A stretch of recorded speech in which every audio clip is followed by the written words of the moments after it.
بسم الله الرحمن الرحيم.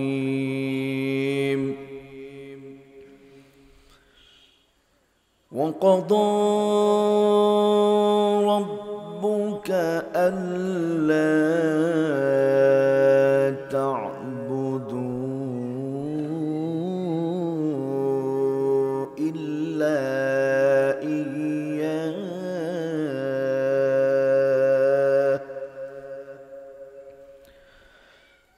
إلا إياه وبالوالدين إحسانا.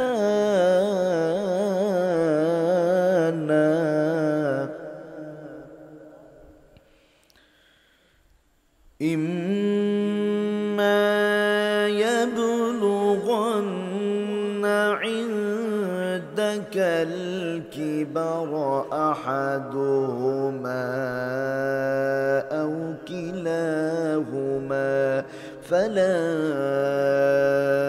تقل لهما أف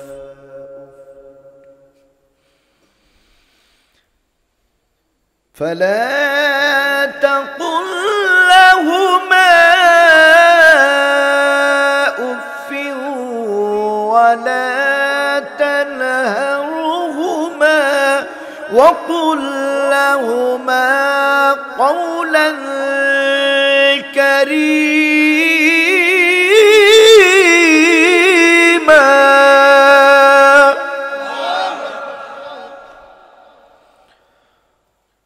اخفض لهما جناح الذل من الرحمة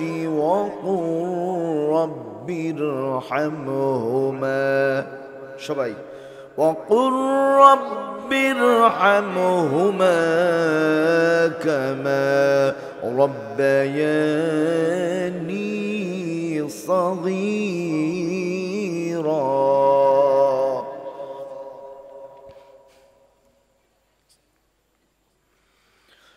اخفض لهما جناح الذل من الرحمة وقل رب ارحمهما كما ربياني صغيرا.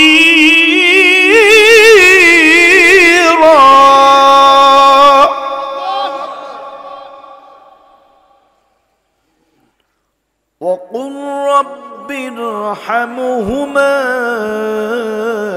كما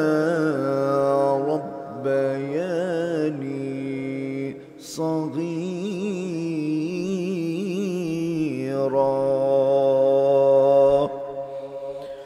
آمنت بالله صدق الله العلي العظيم وصدق رسوله النبي الحبيب الكريم ونحن على ذلك لمن الشاهدين والشاكرين.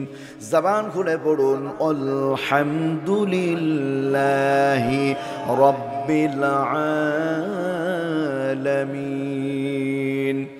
وقال رسول الله صلى الله عليه وسلم لا طاعة لمخلوق في معصية الخالق. وقال رسول الله صلى الله عليه وسلم ذاق طعم الإيمان من رضي بالله ربا وبالإسلام دينا وبمحمد نبيا ورسولا. وقال تعالى في شان رسول الله صلى الله عليه وسلم آمرا ومخبرا. زبان খুলে বলুন إن الله وملائكته يصلون على النبي يا أيها الذين آمنوا صلوا عليه وسلموا تسليما محمدا تعظيما নামাজে যে দুরূদ পড়ি দুরূদ ইব্রাহিম সবাই পড়েন আল্লাহুম্মা সাল্লি আলা মুহাম্মাদিন ওয়া আলা আলি মুহাম্মাদ কামা সাল্লাইতা আলা ইব্রাহিম ওয়া আলা আলি ইব্রাহিম ইন্নাকা হামিদুম মাজিদ اللهم بارك على محمد وعلى آل محمد كما باركت على إبراهيم وعلى آل إبراهيم إنك حميد مجيد ও দুনিয়ার মালিক তুমি हो गो पलने वाला তোমার পানে তুলেছি হাত সহিতে পারি না জ্বালা মারহাবা বলবেন না ও দুনিয়ার মালিক তুমি ও গো পালনে ওয়ালা তোমার পানে তুলেছি হাত সহিতে পারি না জ্বালা আল্লাহ রাব্বুল আলামিনের মহান দরবারে আলিশানের শুকরিয়া আদায় করছি যিনি করুণা করে ভালোবেসে আল্লাহর পছন্দনীয় বান্দা বান্দীদের ভেতরে শামিল করে বেহেশতি বাগানে জান্নাতি পাখি হয়ে আসার বসার সুযোগ করে দিয়েছেন খুশি না বেজার যেহেতু আল্লাহ পাক কবুল করেছেন দ্বীনের পথে এই জন্য খুশি হয়ে উচ্চ কণ্ঠে আওয়াজ করে পড়ছি আলহামদুলিল্লাহ দুরূদ এবং সালাম আমাদের প্রিয় নবী আমাদের প্রিয় নেতা আমাদের প্রিয় রাসূল মদিনার মা আমিনার মরুদুলাল আহমদ মুজতবা মুহাম্মদ মুস্তাফা বিশ্বনবী রাসূল আকরাম সাল্লাল্লাহু আলাইহি ওয়াসাল্লামের শানে আত্মার মাগফিরাত কামনা করছি মাটির বাড়ি কবরে যারা বিদায় নিয়ে চলে গেছেন আল্লাহ তাআলা তাদের মাফ করে আল্লাহর জান্নাতি বানিয়ে দিন বিশেষ করে মুসলিম উম্মাহ যারা করোনা ভাইরাসে আক্রান্ত হয়ে চলে গেছেন আল্লাহ যেন সকলকেই মাফ করে আল্লাহর জান্নাতি বানায়া দেন আর একটু জোরে আল্লাহুম্মা আমিন বলেন প্রিয় ভাইরা আমার মুখ দিয়েছেন কে টেলিভিশনে ফুটবল খেলা দেখতে দেখতে যখন রান একটা হয়ে যায় এটা গোল হয়ে যায় ওই সময় কি মুখ বন্ধ থাকে মাঝে মাঝে গায়ের কাপড়ও খুলে পড়ে যায় বলতে বলতে এমন আওয়াজ গোলের আওয়াজ কিয়ামত পর্যন্ত গোল গোল করে চিৎকার করলে একটাও নেকি হবে কিন্তু আল্লাহর কথা বললে নেকি আছে না নাই এটা মুখ খোলেন নেকি আছে না নাই তাহলে বহুদিন বহু নেতার নামে স্লোগান দিয়েছি আজকে আল্লাহর জন্য স্লোগান দিতে রাজি আছি ইনশাআল্লাহ কাম টু দ্য পয়েন্ট কথা হবে কোরআন থেকে ইনশাআল্লাহ বলি আপনাদের খেদমতে কোরআনুল কারীম সূরা বনী ইসরাঈল এই নাম শুনলেই আমরা বুঝে ফেলি বনী ইসরাঈল জাতি একটা বর্বর জাতি ছিল তাফসীর ইবনে কাসীরের ভিতরে লেখা রয়েছে যে 2000 বছরের ভেতরে 4000 নবী এবং রাসূলকে হত্যা করেছিল নাউযুবিল্লাহ বলবেন না 2000 বছরের ভেতরে 4000 নবী এবং রাসূলকে হত্যা করেছে এই বনী ইসরাঈল এবং বর্তমান পৃথিবীতে ইহুদি যারা আছে খ্রিস্টান যারা আছে এই বনী ইসরাঈল গোত্রের লোকজনই বেশি এদের আচার আচরণ খুব রূঢ় মুসলমানদের সহ্য করতে পারে না মুসলমানদের দেখলে এদের গাত্রদাহ শুরু হয়ে যায় একটু আওয়াজ করে বলেন ঠিক না বে ঠিক প্রিয় বন্ধুরা আমার সূরাটি নাজিল হয়েছিল আল্লাহর হাবিবের মাক্কি জীবনে কোথায় নাজিল হয়েছিল মাক্কি জীবনে এই সূরার মধ্যে আয়াত আছে 111টা রুকু আছে 12টা আসুন আমরা এই সূরার গুরুত্বপূর্ণ আয়াত যেটি তেলাওয়াত করেছি তৃতীয় পৃষ্ঠা রাসূল আকরাম সাল্লাল্লাহু আলাইহি ওয়াসাল্লামের মিরাজে আল্লাহ যে নিলেন নেয়ার পরে মূলনীতি দিয়েছিলেন 14টা মূলনীতি। তার ভেতরে আজকে আমরা একটা বা দুইটার উপরে কথা বলবো। এই আয়াতের শুরু হলো ওয়াকদা রব্বুক। আমরা এই আয়াতের উপরে কথা বলবো এবং শুনবো। আল্লাহ রাব্বুল আলামিন যেন আমাদের তৌফিক দান করেন। আমরা পড়ছি আল্লাহুম্মা আমিন। বলানোর মালিক কে? আল্লাহ। আল্লাহ চাইলে বলা যাবে, না চাইলে বলা যাবে না। বাংলাদেশের ইতিহাসে নয়, বিশ্বের ইতিহাসে কোনো আলোচক চান না যে তার ওয়াজটা খারাপ হোক, সকলেই চান যে ভালো হোক। কারণ আমার ওয়াজ ভালো হলে আপনাদের যত লাভ হবে, লাভ কি আমার কম আছে? লাভ আমারই বেশি। এই জন্য সকলেই চেষ্টা করে। তবে আল্লাহ পাক যাকে মেহেরবানি করেন তারটা কামিয়াব হয়, আর মেহেরবানি যার প্রতি কম হয় তারটা কামিয়াব হয় না। তবে প্রত্যেকটা আন্দোলনই কামিয়াবি আছে, 2 দিন আগে হোক আর পরে হোক। গত বছর বাংলাদেশে ওলামায়ে কিরাম এমন একটা অসহযোগ আন্দোলন শুরু করলো তাফসির মাহফিলের মাধ্যমে। আমাদের আন্দোলনের কারণে ভারতের অখ্যাত কুখ্যাত দুশ্চরিত্রের সেই নরেন্দ্র মোদি, যার হাতে এখনো পর্যন্ত মুসলমানদের, গুজরাটের মুসলমানদের রক্ত লেগে আছে, এটা মুখ খোলেন, ইসলাম ঠিকই থাকবে, থাকতে পারবে না নাস্তিক আর বেঈমান ইমরান। একান্ত আপনজনের আমার মোল্লারা এখনো আছে, নেই হুমায়ুন আজাদ। পাঠ্য বই ইসলাম থাকবে, থাকবে না শুধু জাফর বজ্জাত, মুরগি চোরা শাহরিয়ার কবির গং। ঠিক না? ঠিক বলেন প্রিয় বন্ধুরা আমার। এই জন্য জুলুমের বিচার করেন কে? পৃথিবীতে জুলুম আছে না নাই? শুধু বুঝার চেষ্টা করেন। আমি যদি বুঝাতে চাই, আল্লাহ রাব্বুল আলামিন বলেন সূরা বানী ইসরাঈল, ওয়া ক্বাদা রাব্বুকা আল্লা তা'বুদু ইল্লা ইয়্যাহু ওয়া বিল ওয়ালিদাইনি ইহসানা। আল্লাহু আকবার বলেন। আমার কথা বুঝেন। বাংলাদেশে যে সংবিধান আছে, যে সরকার যখন ক্ষমতায় আসে ওনার ইচ্ছার বিরুদ্ধে যে ধারাগুলো আছে ওগুলো বয়াকাদ্য বাদ দিয়ে দেয়। কথা ঠিক না ঠিক? তাহলে সরকারের বিরুদ্ধে যে ধারাগুলো বা তার মন মতন ওগুলো বাদ দিয়ে দেয়। তার মানে যতবার যত সরকার আসবে ততই ধারা পরিবর্তন হবে। এই ধারার পরিবর্তনের কোনো শেষ নাই। আর আজকে এমন একটা ধারার কথা আমি আপনাদের বলবো, এই ধারা কোনোদিন পরিবর্তন হবে না। ওই ধারা যে গ্রন্থে লেখা আছে, চিৎকার মেরে বলতে হবে গ্রন্থের নাম কি? বাল হুয়া কুরআনুম মাজিদ।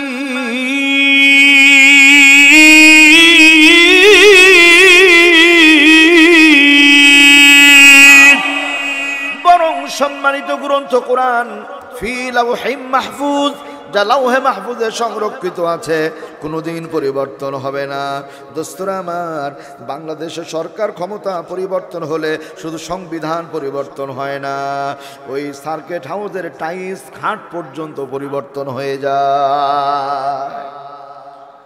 কোন এক সরকার নতুন পাশ করার পরে রাজশাহীতে গেল, যাওয়ার আগে ঘোষণা দিয়ে দিল যে আগে যে টাইলস ছিল সব তুলে ফেলো, খাট যেটা আছে ওইটা বাইরে বের করে দাও, এই খাট টাট কিছুই রাখার দরকার নাই। কেন? তবে ওইটা আগে সরকার ব্যবহার করে গেছে, আমি ব্যবহার করব না। সবই কিন্তু ঠিক ছিল, নতুন ছিল, ব্যবহার করবে না। বলেন তো বাজানে, টাকা কি সরকারের না জনগণের?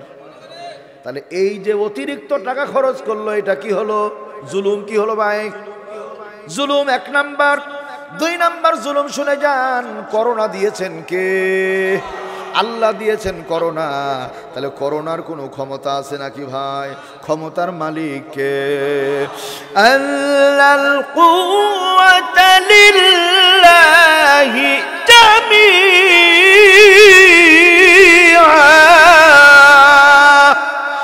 নিশ্চয়ই সমস্ত ক্ষমতা একমাত্র আল্লাহর কাছে জমা আছে, পৃথিবীর কারো কাছে জমা নাই। ও দোস্তরা আমার, সামনে মাসের 14-15 তারিখে রোজা শুরু হবে ইনশাআল্লাহ। বলি একটু আমার সাথে পড়েন আল্লাহুম্মা। সবাই জোরে বলেন আল্লাহুম্মা বারিক লানা ফি রজাবা ওয়া শাবান ওয়া বাল্লিগনা রমাদান। আরেকবার আল্লাহুম্মা বারিক লানা ফি রজাবা ওয়া শাবান ওয়াবাল্লিগনা রমাদান। চিৎকার মেরে বলেন আমিন। রব্বুল আলামিন আল্লাহ রজব আর শাবান মাসে আমাদের বরকত দিও, আর রমজান মুবারক পর্যন্ত তুমি আমাদের পৌঁছে দিও। একটু জোরে বলেন মোহাব্বতের কণ্ঠে আমিন। একদিন মাটির ভেতরে হবে ঘরে মন আমার, কেন বাঁধো দালান ঘরে মন আমার, কেন বাঁধো দালান ঘর। চিরকাল থাকা যাবে বাজার দুনিয়াতে? দুনিয়ারি বাড়ি গাড়ি সবই তোমার রইবে পড়ি, যাইবা তুমি খালি হাতে আমল দিয়া হইবা পার, আমল দিয়া হইবা পার। একদিন মাটির ভেতরে হবে ঘরে মন আমার, কেন বাঁধো দালান ঘর। ওয়াকাদা রাব্বুকা আল্লা তা'বুদু ইল্লা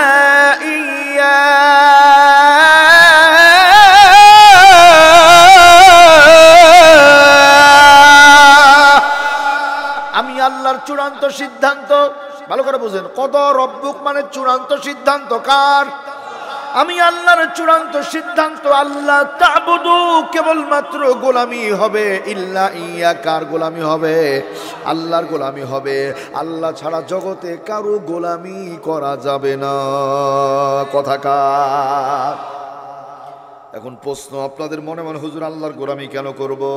জবাবটা দিয়ে যায় আল্লাহ রাব্বুল আলামিন বলছেন, আলা লাহুল খালকু ওয়াল আমরু তাবারাকাল্লাহু রাব্বুল আলামিন। সৃষ্টি যার, বিধান চলবে একমাত্র তার। বাজান আওয়াজ করে বলবেন, জমিনটা কার? আসমান কার? আমরা কার? তাহলে মসজিদটা কার? কথা ঠিক আছে? তাহলে এই যে কয়েকদিন পরেই রমজান চলে আসছে, গত বছর রমজানের আগ দিয়ে করোনা ভাইরাস দেখা গেল, তাই তো? এই করোনা ভাইরাস যখন দেখা গেল, ঘোষণা হয়ে গেল 5 ওয়াক্ত নামাজে 5 জন, জুমার নামাজে 10 জন, আর তারাবির নামাজে আর 2 বাড়িয়া 12, যত কমাতে পারো। কথা ঠিক আছে না? করোনা থেকে মাপ চাওয়ার জন্য কোন জায়গায় যেতে হবে? আর একটু জোরে বলতে হবে। করোনা থেকে মাপার জন্য, মাপ চাওয়ার জন্য মসজিদে যেতে হবে, আল্লাহর ঘরে। কারণ আল্লাহর ঘরে কপালটা লাকিয়ে দিলে খুশি হন কে? কোরআনে কারীম মসজিদ ওয়াকতারিব, সূরার নাম সূরা আলাক। ইকরা বিসমি রাব্বিকাল্লাযী খালাক, খালাকাল ইনসানা মিন আলাক। এই সূরার শেষ প্রান্তে আল্লাহ পাক বলছেন, ওয়াসজুদ ওয়াকতারিব, বান্দা সিজদা করো আর আল্লাহর নিকটবর্তী হয়ে যাও। ওয়াসজুদ ওয়াকতারিব, এই আয়াতের তাফসীর করতে গিয়ে কোন মুফাসসিরিন ইকরাম বলেছেন, আল্লাহর গোলাম যখন কপালটাকে মসজিদে গিয়ে সিজদায় লাগিয়ে দেয়, আল্লাহর 70,000 নূরের তৈরি পর্দা টাস টাস টাস টাস করে সরে যায়। আল্লাহর বান্দা বান্দির ভিতরে সরাসরি দেখা সাক্ষাৎ হয়ে যায়। ভাইরা আমার ভালো করে বুঝেন, তাহলে মসজিদ আল্লাহর ঘর, আমরা আল্লাহর বান্দা। আর করোনার অজুহাতে মসজিদে যেতে নিষেধ করা হলো, কিন্তু পরে মসজিদে যাওয়ার জন্য নির্দেশ করা হয় নাই। নিষেধ করা হলো কিন্তু নির্দেশ করা হয় নাই। এখন প্রশ্ন, মসজিদ খালি করলেন, মসজিদটা পূরণ করবে কে? কথা বলেন ঠিক কিনা? আমি গবেষণা করে দেখেছি, বাংলাদেশের ইতিহাসে করোনার ভয়ে আল্লাহর ঘর মসজিদ ছেড়েছে যারা, করোনায় ধরা খেয়ে বিদায় নিয়ে চলে গেছে তারা। বাংলাদেশের ইতিহাসে করোনায় ধরা খেয়ে মারা গেছে তারা। এক কলমের খোঁচায় জনগণের লক্ষ লক্ষ কোটি কোটি টাকা মেরে ধরে খেয়েছে যারা। বাংলাদেশের ইতিহাসে খেয়াল করেন, একটু শক্তি আমার আছে বলে আমি কোনো ভাইকে মেরে ফেললাম, আগামীকালকে কিন্তু আমারও মরা লাগবে। আর আমিও কিন্তু কারো না কারো হাতেই মারা যাব। এজন্য সুযোগ আছে বলে কোরআনের ময়নাকে জোর করে আটকে রাখবেন, আর বদমাশগুলো ছাড়া পেয়ে যাবে। আল্লাহ চাইলে ওই বিচার দুনিয়াতেই দেখিয়ে দেবে। আমার দরদের ভাইয়েরা, 26 বছর তারাবি পড়াই, 26 বছর ইনশাআল্লাহ। সামনে রমজান আসলে 27 বছর হবে। করোনার ভিতরও আমার মসজিদে আমি খতম তারাবি পড়িয়েছি। সেক্রেটারি সাহেব বলছেন যে হুজুর খতম পড়াবেন, অসুবিধা হবে না? আমি বললাম যে টাকা পয়সার দরকার নাই, আমি পড়ালে আপনাদের কোনো আপত্তি আছে? বলছেন না, বিপদ হলে পারে। তখন বলে বিপদ হলে দেখা যাবে ইনশাআল্লাহ। আল্লাহর নামে শুরু করেছি। খতম তারাবির জন্য প্রথম দিন মসজিদে গিয়েছি, শত শত মসজিদে মুসল্লি পেছনে লোড হয়ে গেছে। ও দোস্তরা আমার, পুলিশের গোয়েন্দা বাহিনীর আমাদের যে প্রিয় ভাইয়েরা আছে, এনারা তো হুকুমের গোলাম, যা হুকুম করা হয় তাই শুনতে বাধ্য। এনাদের দোষ আমি দিই না, এই লোকগুলো ভালো লোক। আল্লাহর বান্দারা মসজিদের জানালার কাছে দাঁড়িয়ে আছে, ভেতরে প্রবেশ করেনি। 12 জন লোক ভিতরে রেখে বাকি মুসলমানগুলোকে মুসল্লিদের বের করে দিল। আর মুসল্লিরা আল্লাহর ঘর থেকে বের হওয়ার সময় চোখের পানি মুছতে মুছতে বের হলো। এইটার নামই হলো জুলুম। আল্লাহর ঘর থেকে আল্লাহর বান্দা বান্দিদের বের করে দেয় যারা, এই পৃথিবীর ভিতরে জালেম তারা কথাকার। দলিল দিব, দলিল, মাংনা কথা বলবো না। রব্বুল আলামিন বলেন, ওয়ামান আযলামু মিম্মান মানাআ মাসাজিদাল্লাহ।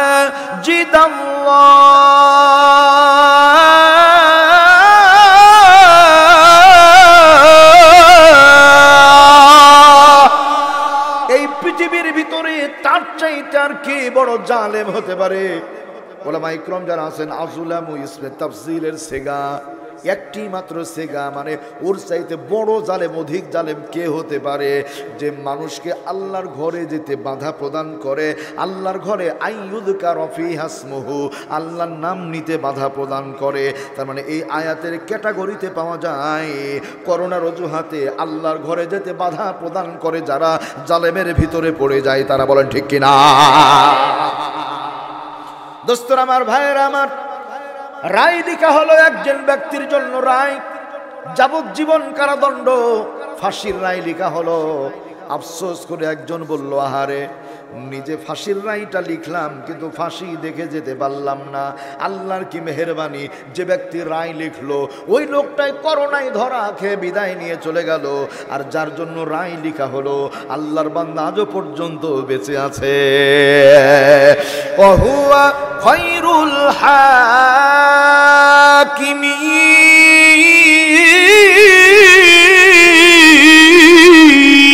হাকিমিন। দুনিয়ার বিচারকদের কাছে ঘুষ ঘাস দিলে বিচার কম বেশি হয়ে যায়। আমি আল্লাহ এমন একজন বিচারক, আমি আল্লাহর কাছে ঘুষ ঘাস দেওয়ার মতো কোনো ব্যবস্থা নাই। নবীর আশেক যারা চিৎকার মেরে বলেন মারহাবা। আমার ভাষা কি বোঝা যায়?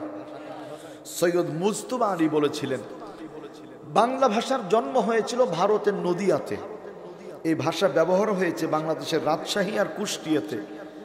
ভাষা চলতে চলতে গিয়ে অ্যাক্সিডেন্ট করেছে সিলেটে, এর জানাজা হয়েছে নোয়াখালীতে, আর দাফন কাফন হয়েছে চট্টগ্রামে। মানে চট্টগ্রামে 2 জন লোক এক জায়গায় বসে যদি গল্প করে, আমি 3 দিন আগে মাহফিল করে আসছি, আমাকে বলছে হুজুর কিছু বুঝে না। বলে তো ফেরেশতারাও বোঝা কঠিন হয়ে যাবে, কি বদর বদর করে না বলে আমি কিছুই বুঝতে পারলাম না। তো আমাদের ভাষা আবার বুঝে, আলহামদুলিল্লাহ। সম্মানিত ভাইয়েরা আমার, দরদিরা আমার, আসেন খেয়াল করেন কোরআন কারিমের দিকে, তাহলে গোলামি হবে কার?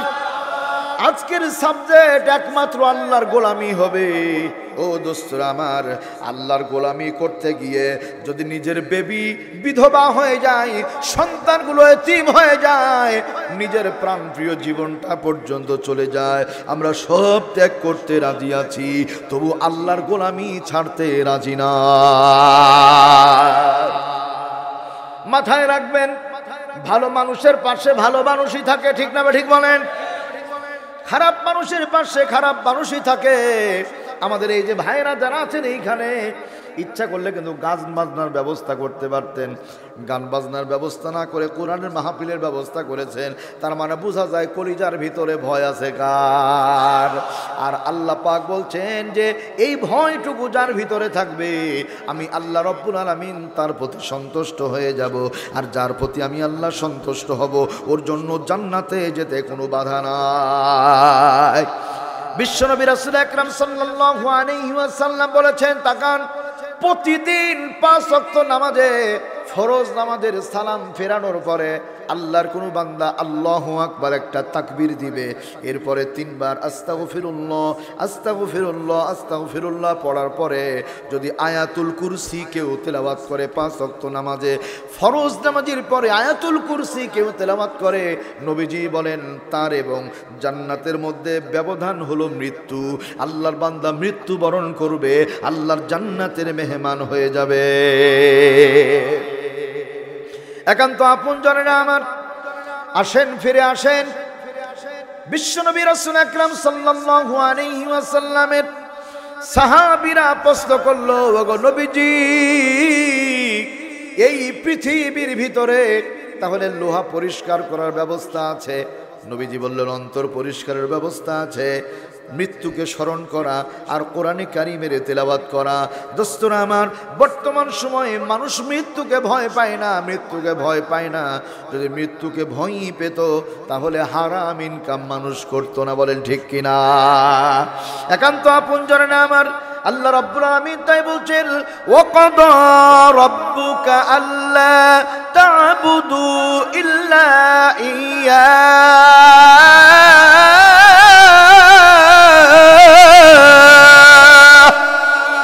ভয় হবে কার?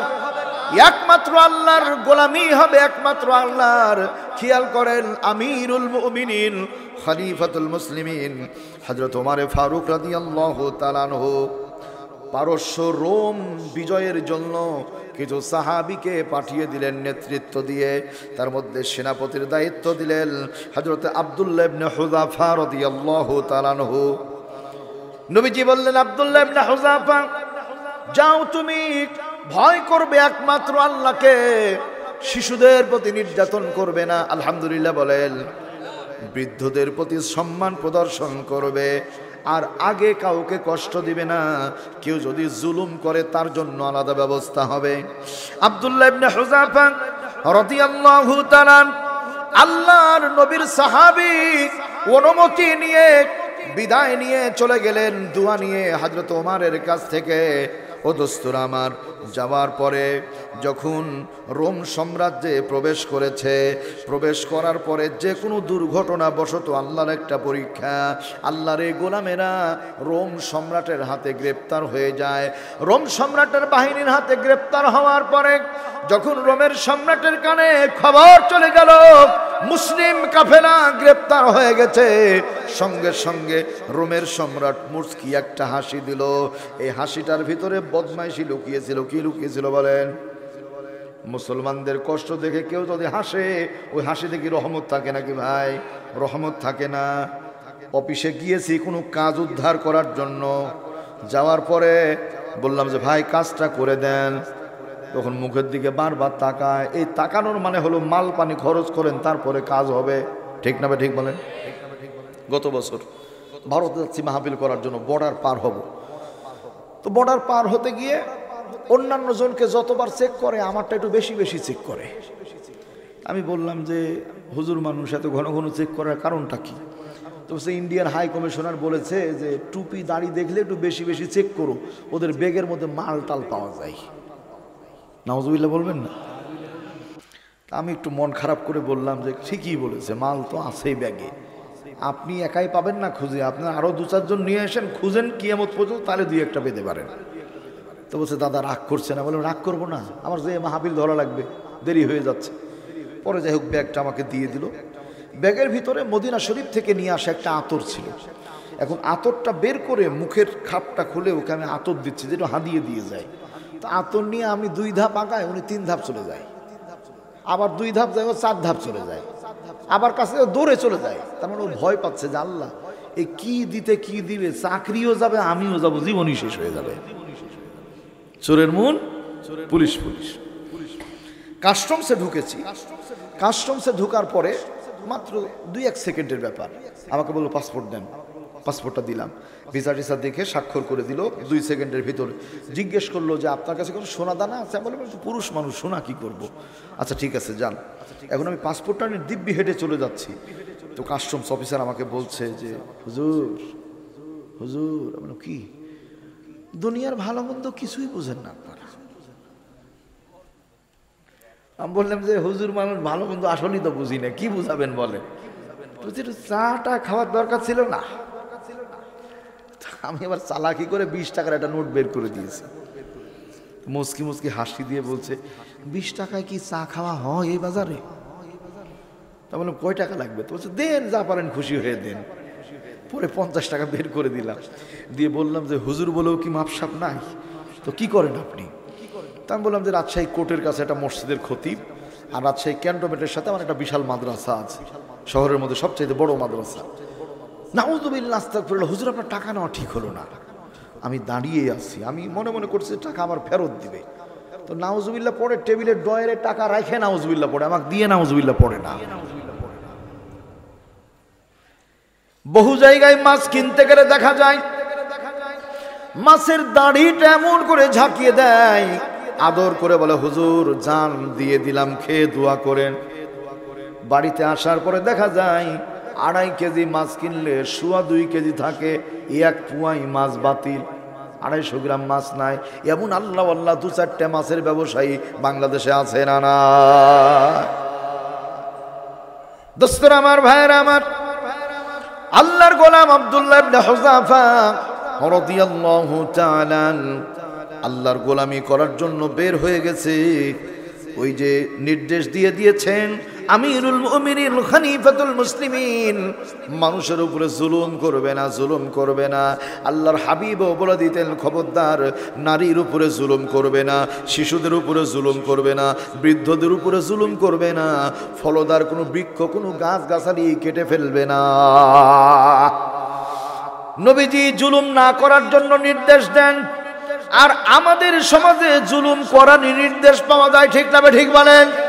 দোস্তরা আমার, আবার বলছি, করোনা নাকি নতুন হালে বাংলাদেশে বাড়ছে।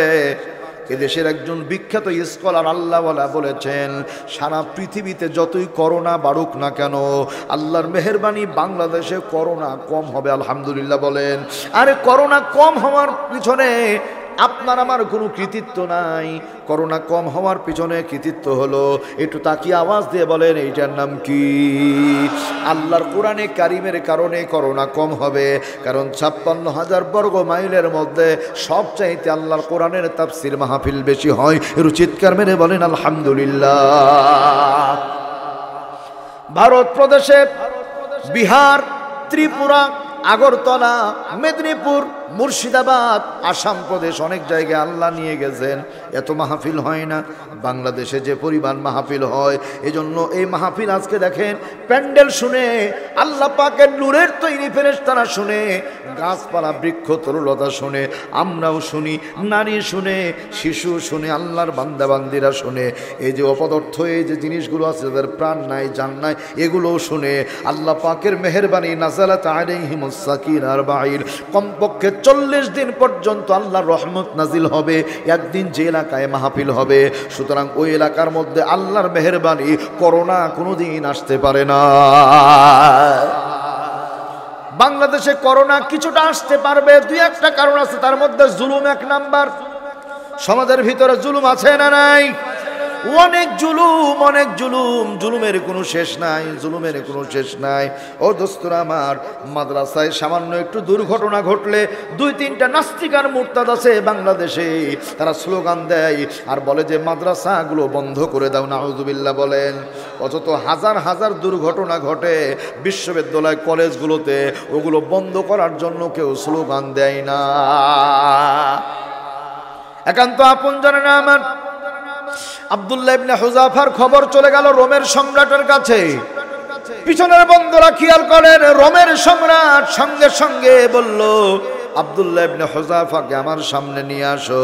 নিয়ে আসা হলো। আব্দুল্লাহ ইবনে হুযাফার দিকে তাকিয়ে আছে। বলেন তো দিনের নবীর সাহাবীদের চেহারার ভিতরে নূর আছে না নাই? আল্লাহু আকবার। আল্লাহ রাব্বুল আলামিনের বান্দার চেহারার ভিতরে নূর চমকায়। আল্লাহু আকবার বলেন। এই সমাজে, পৃথিবীতে, বাংলাদেশে কোরআনে কারিমের তেলাওয়াত করে যারা, কোরআনের ভিতরে আল্লাহ পাকের নূর আছে, আল্লাহ পাক তাদের চেহারাটা নূরানি করে দেন। আর কোরআনের সাথে শত্রুতা করে যারা, হাজার সুন্দর চেহারা হলো, ওই চেহারার ভিতরে দুষ্টামি ভাব আছে না না? ও আব্দুল্লাহ ইবনে হুযাফা, তুমি কি জন্য এসেছো? বলে আমাকে পাঠিয়েছেন আমিরুল মুমিনিন খলিফাতুল মুসলিমিন। আমি আল্লাহর গোলাম, দ্বীনের দাওয়াত নিয়ে আপনার কাছে এসেছিলাম, একটা অভিযান পরিচালনার জন্য এসেছিলাম। তাই নাকি? বলে হ্যাঁ। শোনো শোনো শোনো, যেহেতু এখন তুমি বন্দী হয়ে গেছো, আমার যদি 2-3টা শর্ত তুমি মেনে নাও, তাহলে আমি তোমাকে বিশাল বিশাল পুরস্কার প্রদান করব। জিজ্ঞেস করে শর্ত কি আপনার? বলে শর্ত আগে বলবো না, আগে পুরস্কারের কথাগুলো শোনো। কি পুরস্কার আপনার? আল্লাহর গোলামকে ডাক দিয়ে বলে শোনো, 1 নম্বর পুরস্কার হলো আমি রোমের সম্রাট, বিশাল আমার এই সাম্রাজ্য, তুমি যদি আমার শর্ত মেনে নাও, আমার সাম্রাজ্যের ভেতরে এমন সুন্দর একটা বসবাসের জায়গা তোমাকে করে দিব। তুমি আরামে অনায়াসে থাকবে, আনন্দ ফুর্তি করবে, তোমার অসুবিধা হবে না। আল্লাহর গোলাম বলছে আর কি? বলে একটু ক্ষমতা চাইলে ক্ষমতার মালিকও তোমাকে বানিয়ে দিব। আর কি? বহু প্রস্তাব এসেছে আমার সুন্দরী ষোড়শী অপরূপা নতুন যৌবন প্রাপ্তা তরুণী কন্যার, তার ব্যাপারে বহু প্রস্তাব এসেছে দেশ বিদেশ থেকে বিবাহের জন্য। আমি বিবাহ দিই নাই, তুমি যদি আমার শর্তটা মেনে নাও, তাহলে আমার এই কলিজার টুকরা নয়নুল পুতুলি মেয়েটার সঙ্গে তোমার বিবাহ দিয়ে দিব। আলহামদুলিল্লাহ বলেন। তাই নাকি? বলে হ্যাঁ। তাহলে আপনার শর্ত কি বলেন? বলে বলবো। বলে হ্যাঁ বলেন, তাড়াতাড়ি বলেন। শর্ত অন্য কিছু না। তুমি কি? বলে আনা মুসলিম। তারপরে আবার বলে আনা মুসলিম, আবার বলে আনা মুসলিম। এই শুনো, যদি মুসলিম হও তাহলে দেরি করো না, তোমার ইসলাম ধর্ম ছেড়ে দিয়ে তুমি এই মুহূর্তে আমি রোমের সম্রাটের সামনে খ্রিস্টান ধর্ম গ্রহণ করে নাও। এর চিৎকার মেরে বলা যাবে কিনা আউযু বিল্লাহ? ওই দিন কি হয়েছিল? রোমের সম্রাটের সামনে দাঁড়িয়ে মাথায় রাখবেন, মান ক্বালা কালিমাতু হাক্কিন ইনদা সুলতানিন জাইর। আবার বলছি, মান ক্বালা কালিমাতু হাক্কিন ইনদা সুলতানিন জাইর। স্বৈরাচার জালেম শাসকের সামনে হক কথা বলাই হলো বড় জিহাদ। কথা বলেন ঠিক কিনা? 5-8টা গোলামগুলো মুখ বন্ধ করে আছে। দেশের জন্য যারা প্রতিদিন কাঁদি, প্রতি মাহফিলে দোয়া করি, আমরা মুখ বন্ধ রাখতে পারি নাই, কারণ স্বাধীনতার স্থপতি আমাদের প্রিয় মানুষ আল্লাহর গোলামের জন্য আমরা প্রতিনিয়ত দোয়া করি। তার জন্ম শতবার্ষিকী পালন করা হবে, মুসলমান যারা আছে তাদের নিয়ে আপনি করেন, কিন্তু ওই যে ভারতের গুজরাটের যে মুসলমানদের হত্যাকারী নরেন্দ্র মোদী, যার হাতে মুসলমানদের এখনো পর্যন্ত রক্তের দাগ শুকায়নি, এবং নাপাক মানুষকে নিয়ে এদেশের মানুষকে নাপাক বানাতে পারবেন না। মুসলমান মায়ের সন্তানেরা, আমাদের সরকারের সাথে কোনো বিরোধ নাই, আমরা পক্ষে কাজ করি। বাংলাদেশে আমার সোনার বাংলা, আমি তোমায় ভালোবাসি, 2 শ্রেণীর লোক বলে, আলেম উলামাও বলে, সাধারণ কিছু মানুষও আছে তারাও বলে, তবে পার্থক্য আছে। আমরা এই সঙ্গীত মাদ্রাসায় সন্তানদের বলানোর পরে দেশের জন্য দোয়া করি, আর এই সঙ্গীতই কেউ কেউ বলে সুযোগ পেয়ে কলমের খোঁচায় জনগণের কোটি কোটি টাকা মেরে ধরে খায়। একান্ত আপন জনেরা আমার, আজকেও দেখলাম ইন্টারনেটে বাংলাদেশি একজন নাগরিককে ভারতের বর্ডারে বিএসএফ গুলি করে হত্যা করে ফেলেছে। নাউযুবিল্লাহ বলেন।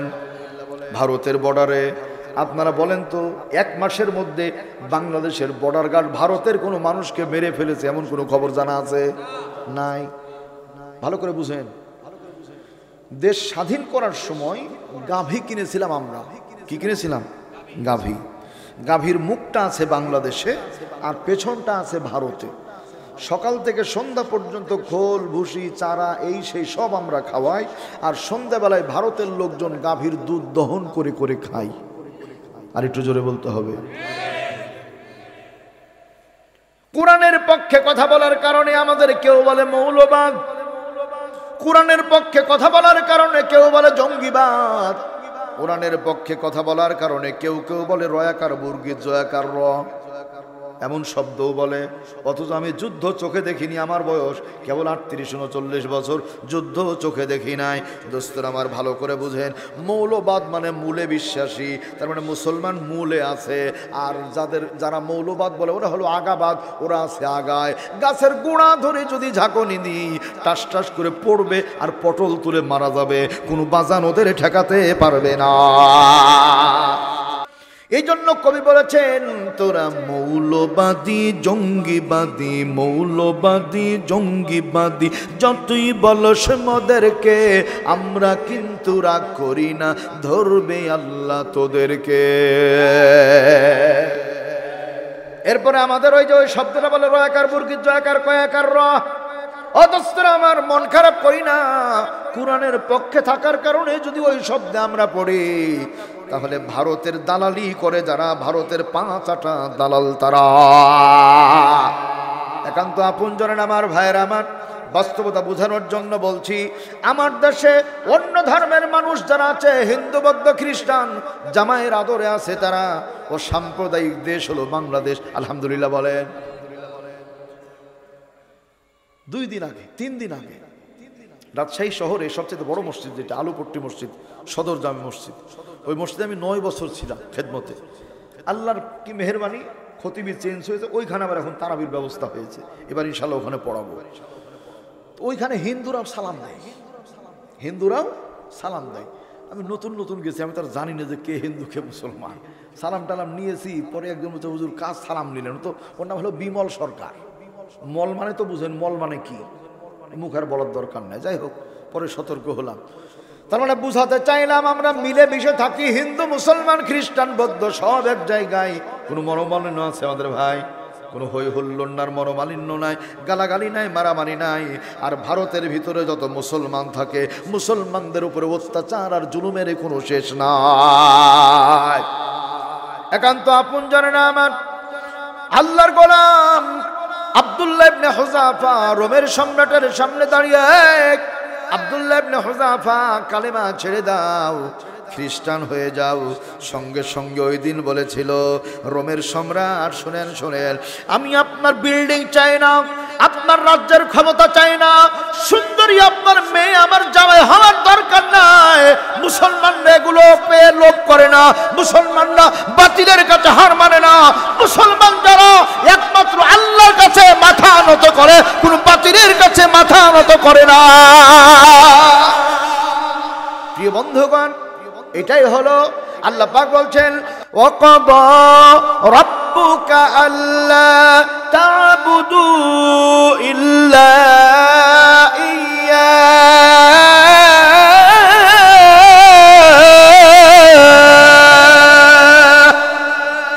সিদ্ধান্ত হয়ে গেছে আরশে আজিম থেকে একমাত্র গোলামি হবে আল্লাহর, আল্লাহ ছাড়া পৃথিবীর কারো গোলামি করা যাবে না।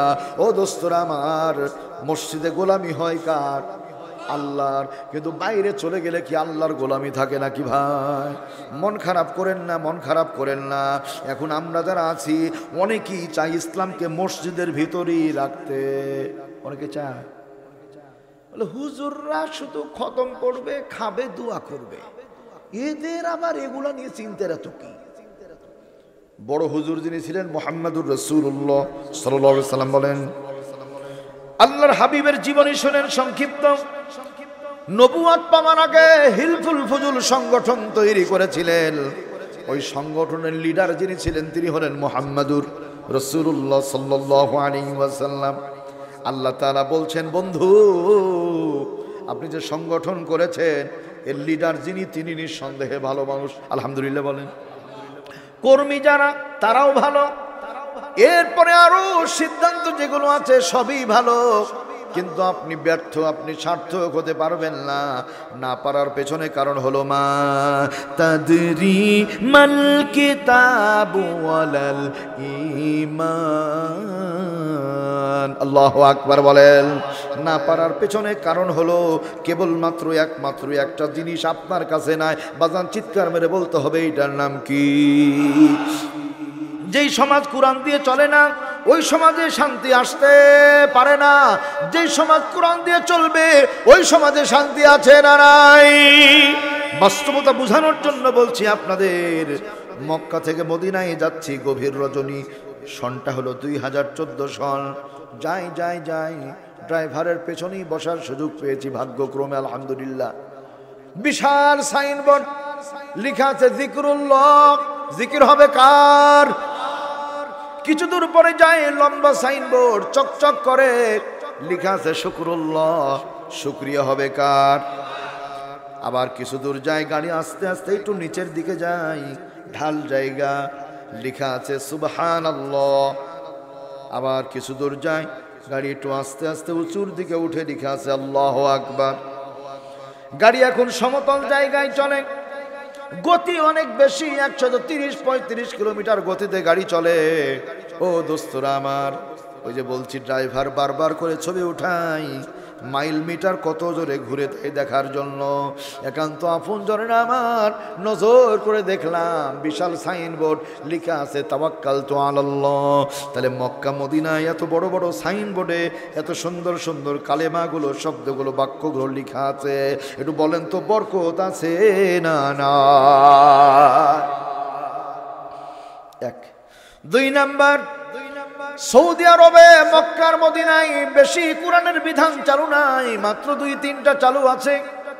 জেনা করলে সঙ্গে সার করা, রজম করা, হত্যা করে ফেলা, বিধানটা চালু আছে।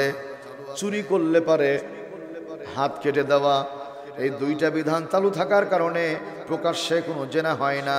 এই 2টা বিধান চালু থাকার কারণে দোকান খুলে রেখে চলে গেলেও চোর মামাকে খুঁজে পাওয়া যায় না। আল্লাহু আকবার বলেন। তাহলে কোরআন কি শুধু সৌদি আরবের জন্য নাকি ভাই? সারা পৃথিবীর মানুষের জন্য। হাদা বায়ানুল লিল্লাহি ওয়া হুদা ওয়া মাও'আযাতুল লিল মুত্তাকিন।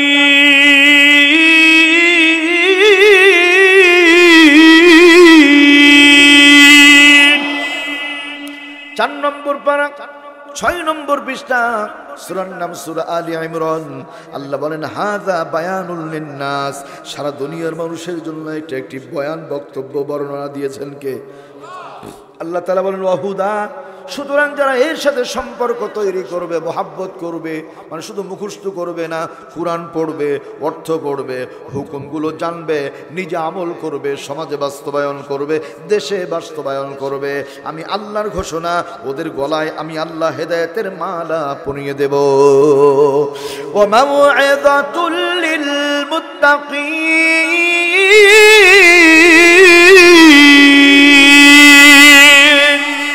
আর ওদের নাম হবে মুত্তাকি। কারণ এই কোরআনে আমি ওয়াজ করেছি, কোরআনের ওয়াজ মানবে যারা, মুত্তাকি হবে তারা। মুত্তাকি মানে আল্লাহ সম্পর্কে বিশেষ সচেতন। ডাক্তার তো অনেক আছে তাই না, কিন্তু বিশেষজ্ঞ ডাক্তার আছে না বাজার? মানে একটা বিষয়ে সে খুব পারদর্শী, বিশেষজ্ঞ। মুত্তাকি মানে আল্লাহ সম্পর্কে বিশেষজ্ঞ। আর তাফসীর ইবনে কাসিরের ভিতরে লেখা আছে, মুফাসসিরিন ইকরাম বলেছেন যে আল্লাহর মুত্তাকি বান্দা যারা, তারা হারামের ভয়ে বহু হালাল পর্যন্ত বাদ দিয়ে দেয়। সুবহানাল্লাহ। একান্ত আপনজনের আমার দরদের ভাইয়েরা আমার, তাকান, রোমের সম্রাট ডাক দিয়ে বলে, ও আমার সৈন্যবাহিনী, কি হয়েছে? বলে সোজা আঙ্গুলে ঘি উঠবে না, আঙ্গুল একটু বাঁকা করতে হবে। জাহাপানা বলেন কি করব? বলে তাড়াতাড়ি করো, দেরি করো না। আব্দুল্লাহ ইবনে হুযায়ফার হাত পা সব জায়গা বেঁধে ফেলো। আল্লাহু আকবার বলেন। দোস্তরা আমার, ওই সময় কোনো পীরের কথা স্মরণ করেন না, কোনো খাজা বাবার কথা স্মরণ করেন না। তখন ছিল নাকি নতুন নতুন ফেরকা তৈরি হয়েছে, হক্কানি পীর যারা, তাদের পক্ষে আমরা কিন্তু বাংলাদেশে 12,500 পীর আছে, 12,500। এই 12,500 পীরের মধ্যে ভণ্ডই বেশি, হক্কানি পীরের সংখ্যা কম। কথা বলতে হবে। হাজার নামে মাজার করে, খাজার নামে মাজার করে দেখাই ওরা খাজার শান। দিনে করে ভণ্ডামিয়া, রাতে মারে গাজায় টান। দিনে করে ভণ্ডামিয়া, রাতে মারে গাজায় টান। একটু কথা বলেন তো, কথা ঠিক কিনা? এরা কি খাজার ভক্ত? কিসের ভক্ত? গাজার ভক্ত। আমি কিতাবখানায় পড়ি হিদায়াতুন নাহু ওই সময়। একদিন ভাগ্যক্রমে রাজশাহী বিশ্ববিদ্যালয়ের পাশে ইঞ্জিনিয়ারিং একটা বিশ্ববিদ্যালয় আছে, রুয়েট, আগে নাম ছিল বিআইটি। আমি একটু দেখার জন্য গেছি, সাথে একজন ছাত্র ভাই আছে। তো একটা মাজার ওইখানে, তো মাজারে আস্তে আস্তে ঢুকলাম যে জিয়ারত করে আসি, ছাত্র মানুষ, দুয়া কায়ের পাওয়া যাবে।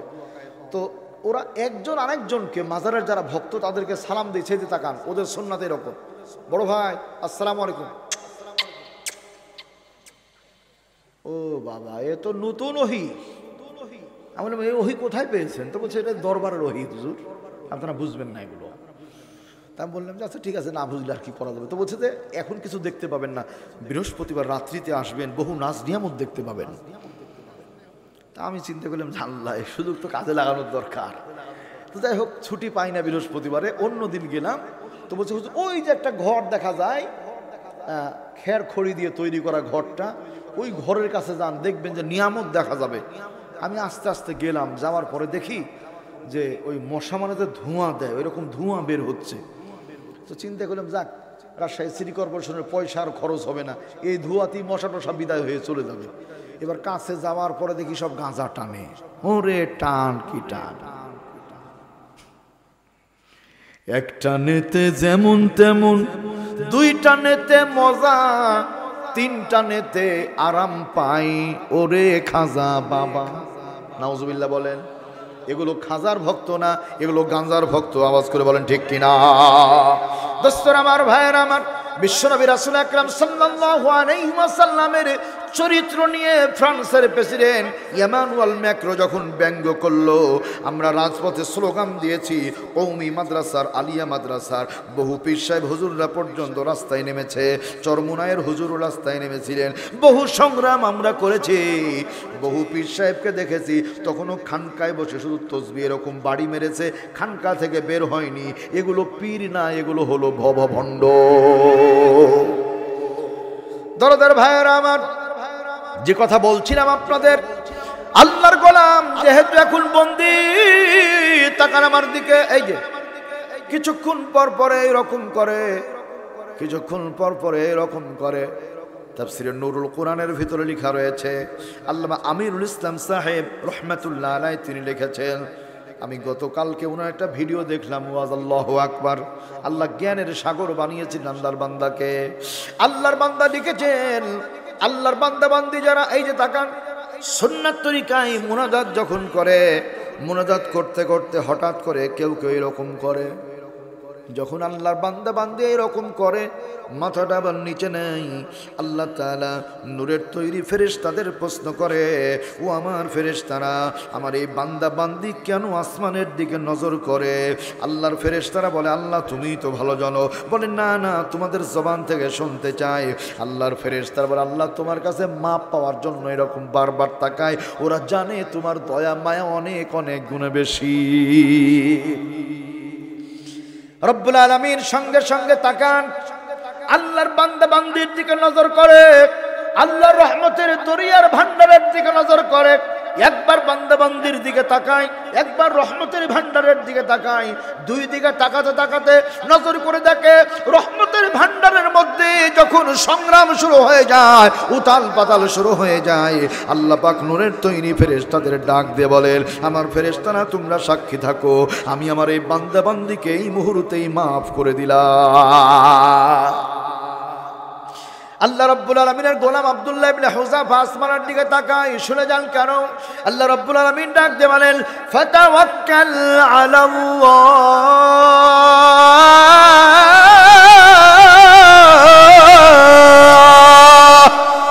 ভরসা হবে কার উপরে? কোন খাজা বাবা, দয়াল বাবা, কেবলা কাবা, লাঠাল বাবা, কাসাল বাবা, রশি বাবা, দড়ি বাবা, কাপড় খোলা বাবা, কাপড় পরা বাবা, কোনো বাবার উপরে ভরসা করার দরকার নাই। বাবার ক্ষমতা আছে? ক্ষমতার মালিককে। এজন্য ভরসা হবে একমাত্র আল্লাহর উপরে। বাবার যদি ক্ষমতাই থাকতো, 12,500 পীরের মধ্যে বহু পীর আছে যার সন্তান টন্তান কিছুই হয়নি, তাহলে ও তো 2-4টা সন্তানের মালিক হতে পারত। তাহলে উনি নিজেই সন্তান পারতে পারে না, মানে উনারও ক্ষমতা নাই। ক্ষমতার মালিক হলো একমাত্র আল্লাহ।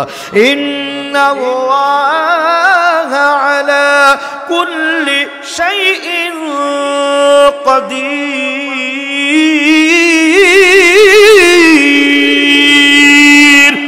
নিশ্চয়ই সমস্ত ক্ষমতার মালিক একমাত্র আল্লাহ তাআলা। ও দোস্তর আমার, এই বিশ্বাস যাদের কলিজার ভিতরে আছে তাদের সফল করে দেবেন কে? ওটাই তো আছে কোরআনে। আল্লাহ রাব্বুল আলামিন বলেন, ইন্নাকা আলাল হাক্কিল মুবিন। 20 নম্বর পারা 2 নম্বর পৃষ্ঠা আল্লাহ পাক বলেন, সুতরাং নবী হে, আপনি আল্লাহর উপর ভরসা করেন, নিশ্চয় আপনি হক স্পষ্ট পথে আছেন। ইন্নাকা আলাল হাক্কিল মুবিন, নিশ্চয় আপনি হকের উপরে আছেন। বলেন আলহামদুলিল্লাহ।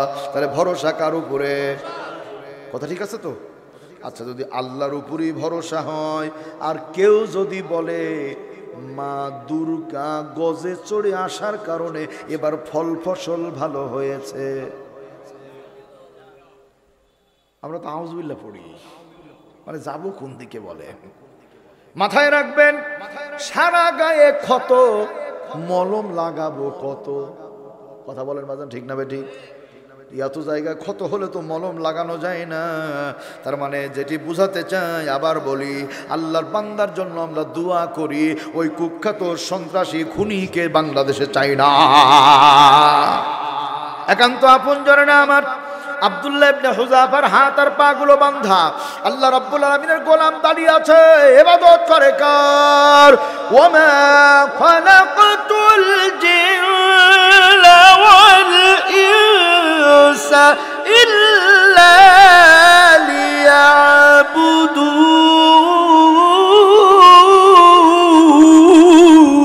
লিয়াবুদুন। কেবলমাত্র জিন আর ইনসানকে আমি আল্লাহ আমার গোলামির জন্য তৈরি করেছি, অন্য কারো গোলামি করবে না, অন্য কারো গোলামি করবে না। আব্দুল্লাহ ইবনে হুযাফা আসমানের দিকে তাকায়, আবার জমিনের তাকায়, আসমানের দিকে তাকায়, জমিনের দিকে তাকায়। হঠাৎ করে রোমের সম্রাট বলল, ও আমার সৈন্যবাহিনী, দেরি করো না, এইভাবে হবে না, কি করতে হবে?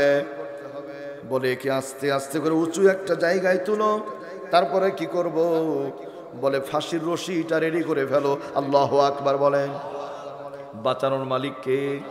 ফাঁসির রডি বাজান রেডি হয়ে গেল, ফাঁসির দড়ি রেডি হয়ে গেছে। মাথায় রাখবেন একটা কথা, ফাঁসিতে মারা গেলি বান্দা অপরাধী না, বরং হাদিসের পরিভাষা অনুযায়ী যে লোকটা ফাঁসিতে ঝুলে মারা গেল ও তো কালেমা পড়ার সুযোগ পেল। আর আপনি আমি বহু মানুষ আছি যারা ওই সাহাবাকে আন্দোলন করতে করতে শরিয়াতে আহমাদ, আর এক বদমাশ বলেছিল শরিয়াতে আহাম্মুক। নাউজুবিল্লাহ। আহমদ মানে মুহাম্মাদুর রাসূলুল্লাহ সাল্লাল্লাহু আলাইহি ওয়াসাল্লাম, ইসমে তাফজিলের সেগা হলো আহমদ, অধিক প্রশংসিত। আর ওই বদমাশ বলেছিল শরিয়াতে আহাম্মুক, মানে রাসূলকে ব্যঙ্গ করেছিল। আল্লাহর কি মেহেরবানি, আল্লাহ তাআলা ধরেন না, ধরেন না, ধরলে পারে ছাড়েন না। এই যে দেখেন, শরিয়াতে আ আ আ আ আ শেষ। ফয়সালা কার? যদি তাই হয়, খুব ভালো করে বুঝেন, এই যে রাসূলের বিরুদ্ধে স্লোগান দিতে দিতে মারা গেল, এই লোকটার জানাজা যদি মক্কা মদিনার ইমাম দিয়ে পড়ানো হয়, বলেন তো বাজান জান্নাত পাবে নাকি? জান্নাত পাবে না। একটা মজার কথা শুনে যান, ঢাকা মেডিকেল কলেজ বিশ্ববিদ্যালয়ে মারা গেছে মা। কে মারা গেছে একটু জোরে বলেন?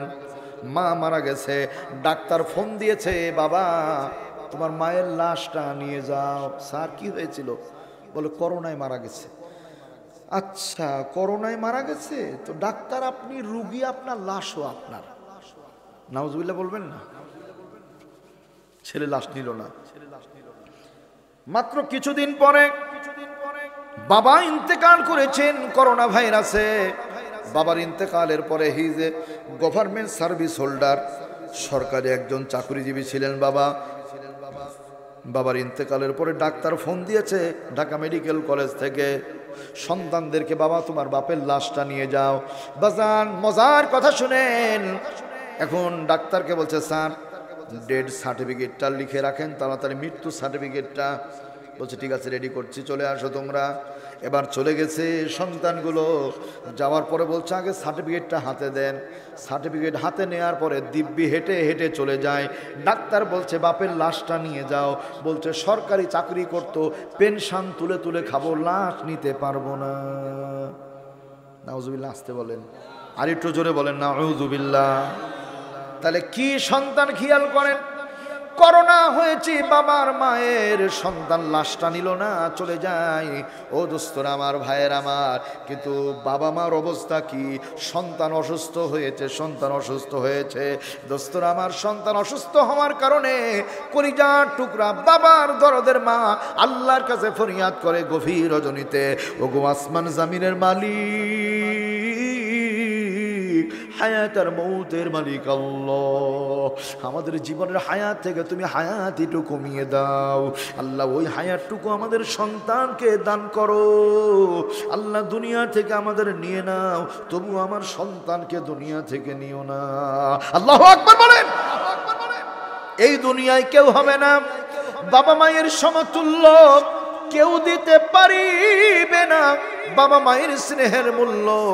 সন্তান হলো মা জননীর অমূল্য ধন, তাই সন্তানের কিছু হলে সবার আগে কাঁদে দরদি বাবা মায়ের মন। একান্ত আপন জনেরা আমার, আব্দুল্লাহ ইবনে হুযাফা আল্লাহর গোলাম দানি, এইখানেও কথা আছে, এক লাইনই বলি, দুই লাইনে যাওয়ার দরকার নাই। রোমের সম্রাট বলছে ফাঁসির রশিটা রেডি করো, তাড়াতাড়ি দেরি করো না। বলে জাহাফানা রেডি হয়ে গেছে, আপনি অর্ডার দিলেই কাজ হবে। দেখেন বলছে যে শুধু ফাঁসি দিয়ে মারলে হবে না, ফাঁসি দেওয়ার পরে যখন জানটা চলে যাবে, ওই জানটা যাওয়ার সঙ্গে সঙ্গে তীরন্দাজ বাহিনী যারা আছো তীর ধনুক নিয়ে রেডি থাকো। আব্দুল্লাহ ইবনে হুযাফার যখন জীবন প্রদীপটা নিভে যাবে, সঙ্গে সঙ্গে তীর মেরে মেরে বুকটাকে ঝাঁঝরা করে ফেলবে। একবার চিৎকার মেরে বলেন নাউযুবিল্লাহ। মন কার লাগিয়া কান্দো দিবা রাতি, ভেবে দেখো কেউ হবে না, ভেবে দেখো কেউ হবে না তোমার সঙ্গের সাথী, কার লাগিয়া কান্দো দিবা রাতি। জোরে বলেন মারহাবা। সাথী আমাদেরকে আপন আপন বইলা যারে ভাবছো সারাক্ষণ, আসলে যে কেউ নয় তারা, কেউ নয় রে হে আপন। ও তুমি আজ না হয় কাল বুঝবা একদিন রে, আজ না হয় কাল বুঝবা একদিন, নিভিলে জীবন বাতি, কার লাগিয়া কান্দো দিবা রাতি। মুসলিম টিভির ক্যামেরাম্যান হাফিজ ভাই আছে এখানে, আজ থেকে 10 দিন পূর্বেও কণ্ঠটা বসে গিয়েছিল, কারণ অধিকাংশ জায়গায় মাইক থাকে, কটকটি বিক্রি করা মাইক, ও চলে না। আজকের মাইকটা ভালো আছে আলহামদুলিল্লাহ বলেন। একান্ত আপন জনেরা আমার, প্রধান মেহমান ছিলেন, নাম বলছি না, বললেই চিনে ফেলবেন। হুজুর আসবে 11টায়, 11:15, 11:30, 11:15, 12টা, ওনারও 12টা, আমারও 12টা, কারণ প্রত্যেকের কাজের লিমিট আছে তো। আল্লাহু আকবার দোস্তরা আমার, আল্লাহর গোলাম আব্দুল্লাহ ইবনে হুযাফা গোলামির চূড়ান্ত নমুনা দেখে যান। নির্দেশ হয়েছে আমিরুল মুমিনিন খলিফাতুল মুসলিমিন হযরত ওমর ফারুক রাদিয়াল্লাহু তাআলা আনহু বলেন, রাদিয়াল্লাহু তাআলা, আল্লাহ তাআলা তার প্রতি খুশি এবং তিনিও আল্লাহর প্রতি খুশি। চিৎকার করে বলেন সুবহানাল্লাহ। দিনের নবী বলেছেন, আমার যত সাহাবী আছে কুরআনের চরিত্রের সাথে সবচাইতে যে সাহাবীর চরিত্র বেশি মিল পাওয়া যায় ওই সাহাবীর নাম হলো আমার হযরতে উমর। চিৎকার মেরে বলেন মারহাবা। আব্দুল্লাহ ইবনে হুযাফা দাঁড়িয়ে রোমের সম্রাট বলে, গুলি মেরে, তীর মেরে, ধনুক মেরে মেরে বুক ঝাঁঝরা করে ফেলবা, ফাঁসি হওয়ার পরে আর রক্ষা যেন না হয়। ও দোস্তরা আমার, ফাঁসির রশিতে আল্লাহর গোলাম যখন ফাঁসির রশিতে ঝোলার জন্য যাচ্ছে, ফাঁসির মঞ্চে যখন উঠছে, তখন চেহারার ভিতরে মুস্কি মুস্কি হাসি দেখা যায়। সুবহানাল্লাহ বলবেন না? আল্লাহু আকবার। মুস্কি মুস্কি চেহারার ভিতরে হাসি দেখা যায়। একটু তাকান, ওইখানে একটা দৃশ্য ঘটনা ঘটে গিয়েছিল। এই যে খেয়াল করেন বাজান, মাঝে আসমানের দিকে তাকায়, মুস্কি মুস্কি হাসে, জমিনের দিকে তাকায়, ডুকরে ডুকরে কাঁদে, আসমানে তাকায় হাসে, জমিনে তাকায় কাঁদে। রোমের সম্রাট দেখে ফেলল দৃশ্য, বলল, এই নামাও নামাও, এমন মানুষকে ফাঁসি দেওয়া যাবে না, কারণ এরা ফাঁসির রশিকে ভয় পায় না। আলহামদুলিল্লাহ বলে, ভয় পায় কাকে? জীবন যখন আছে একবার তো মৃত্যুবরণ করতেই হবে, তবে বাতিলের কাছে মাথা নত করতে পারবো না। আমরা মাথা নত করব কার কাছে? এটা খুব দামি জিনিস, খুব দামি জিনিস। কোন দরগায়, কোন দুর্গার কাছে, কোন মাজারে, কোন জায়গায় সেজদা হবে না, সেজদা হবে মসজিদে আর আল্লাহর কাছে। বলেন ঠিক কিনা? একান্ত আপনজনের আমার এই সমাজে কিছু কিছু বাটপার আছে যারা মুরিদদেরকে ডেকে নিজের পায়ে সিজদা নেয়। এই মানুষগুলো হলো ধর্ম ব্যবসায়ী, ধর্ম ব্যবসায়ী। এরা মানুষের ইমানকে হরণ করে পকেট খালি করে ছেড়ে দেয়। আর বাংলাদেশেও কিছু খাটাস মার্খা লোক আছে, নিজের বাবা মার জন্য একটা আঙ্গুর, আপেল, কমলা কিনে না, ওই পীরের দরবারে মুরগি, কুরমা, পোলাও নিয়ে নিয়ে যায়। পীর সাহেব দোয়া করলে কবুল হতেও পারে, নাও পারে। আর বাবা মা দোয়া করলে আকাশে কি বলে আপনার রাইফেলের গুলি মিস হতে পারে। আল্লাহর কাছে বাবা মার দোয়া কোনোদিন মিস হয় না, মালিকের দরবারে কবুল হয়ে যায়। বাবা মার দোয়া যে মালিকের দরবারে কবুল হয়ে যায়, এ বিষয়ে আরেকদিন কথা বলবো ইনশাআল্লাহ। আল্লাহ তা'বুদু ইল্লা ইয়া ওয়াবিল ওয়ালিদাইনি ইহসানা, 2 নম্বর বিষয়টা পরে, আজকে 1 নম্বরটা। আল্লাহ রাব্বুল আলামিন বলেন, শোনো, পৃথিবীর মানুষ গোলামি কেন আমার হবে? ইয়া আইয়ুহান নাসু উবুদু রাব্বাকুমুল্লাযী খালাকাকুম ওয়াল্লাযীনা মিন ক্বাবলিকুম লাআল্লাকুম তাত্তাকুন। আল্লাহু আকবার বলেন। আল্লাহ বলেন, ইয়া আইয়ুহান নাস। অসাম্প্রদায়িক যে আমরা বলি, অসাম্প্রদায়িক মানে আমরা সকলে মিলেমিশে থাকি। আর সাম্প্রদায়িক মানে শুধু মুসলমান মিলতাল আছে, বাকি মিলতাল নাই। আবার বলছি, সাম্প্রদায়িক মানে শুধু মুসলমানের মিলতাল আর মিলতাল নাই। অসাম্প্রদায়িক মানে সকলেই মিলেমিশে থাকে। আমি কি বুঝাতে পেরেছি?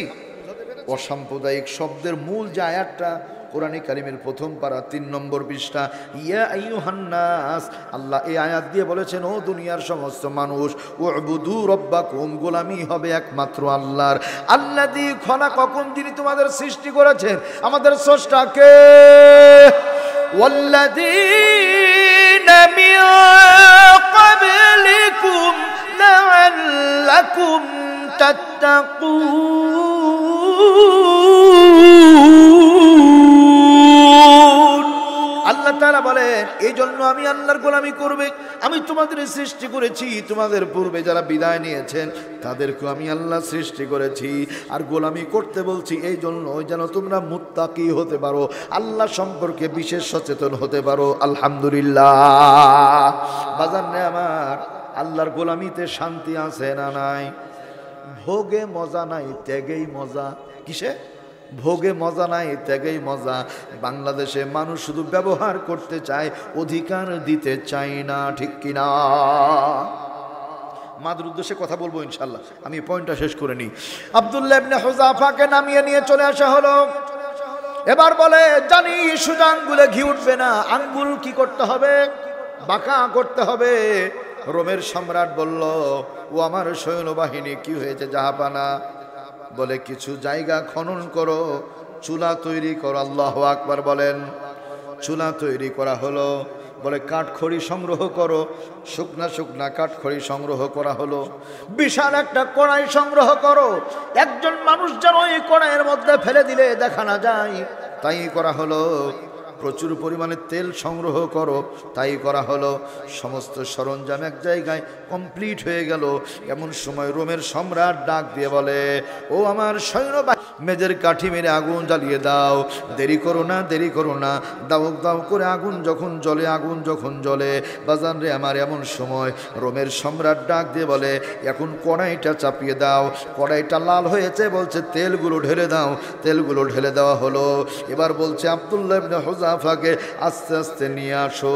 ওকে গুলি করে মারলে হবে না, ফাঁসিতে দিয়ে মারলে হবে না, ওকে পুড়িয়ে পুড়িয়ে মারতে হবে। বলেন নাউযু বিল্লাহ। ও দোস্তরা আমার, ভাইয়েরা আমার, আল্লাহ রাব্বুল আলামিনের গোলাম সব দেখেন, সব দেখেন। দেখার পরে ঈমানটা আছে কার উপরে? গোলামি করে কার? আমরা জানি খাওয়ান আল্লাহ, পরান আল্লাহ, হায়াত দিয়েছেন আল্লাহ, মৃত্যুও দিবেন আল্লাহ। এই জন্য আল্লাহ সকল কিছুর মালিক, আল্লাহ সকল ক্ষমতার মালিক।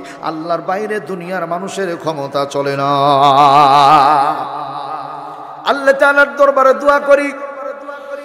আজকে দেখলাম আমি মাহফিলে আসার পূর্বেও করোনার সংক্রমণ নাকি বাংলাদেশে বাড়ছে দেখলাম, কিন্তু আমার কাছে একটু ধোঁয়া ধোঁয়া মনে হয়। ধোঁয়া ধোঁয়া এই জন্য, গতবারও নরেন্দ্র মোদী আসতে লাগলো, করোনা বেড়ে গেল, এখন আবার আসতে লাগছে, করোনা বেড়ে যাচ্ছে। একটু কথা বলেন ঠিক কিনা? তার মানে মাছ, শাক দিয়ে মাছ ঢাকার একটা অপচেষ্টা। মন খারাপ করলেন আপনারা? বরকত হবে না বাজান, বরকত হবে না। বরকত হওয়ার জন্য ফাতাবারাকাল্লাহু রাব্বুল আলামিন। বরকতের জন্য কোরআন দরকার আছে না নাই? প্রতিদিন ফজরের নামাজের পরে আমরা কোরআন তেলাওয়াত করি। এই যে এখনো কোরআন তেলাওয়াত করা হচ্ছে, বিশ্বনবী মুহাম্মদুর রাসূলুল্লাহ সাল্লাল্লাহু আলাইহি ওয়াসাল্লাম বলেছেন, কোরআনের তাফসীর মাহফিল যারা দেয়, কোরআন শোনার জন্য যারা আসে, একটা ঘন্টা যদি বসে থাকে, 60 বছর নফল নামাজ পড়লে, তাহাজ্জুদ পড়লে যেই নেকি হয়, আল্লাহ আমলনামায় সেই নেকি লিখে আমলনামাকে ধন্য করে দেন। তাহলে তাফসীর মাহফিল দিলে 60 বছরের নেকি পাওয়া যায়। আর ওই খুনি, অখ্যাত কুখ্যাত বদমাশ আসলে নেকি বাড়বে না করোনা বাড়বে? ভাই ওটাই শুরু হচ্ছে। ওদর পিণ্ডি বোদর ঘাড়ে খুব মজা দেখানো হচ্ছে। মাথায় রাখবেন, চিরকাল কিন্তু এক জায়গায় থাকা যায় না। আল্লাহ রাব্বুল আলামিন ধরেন না, ধরেন না, ধরলে পারে। ইল্লা বাতুশা রাব্বিকা লাশাদীদ।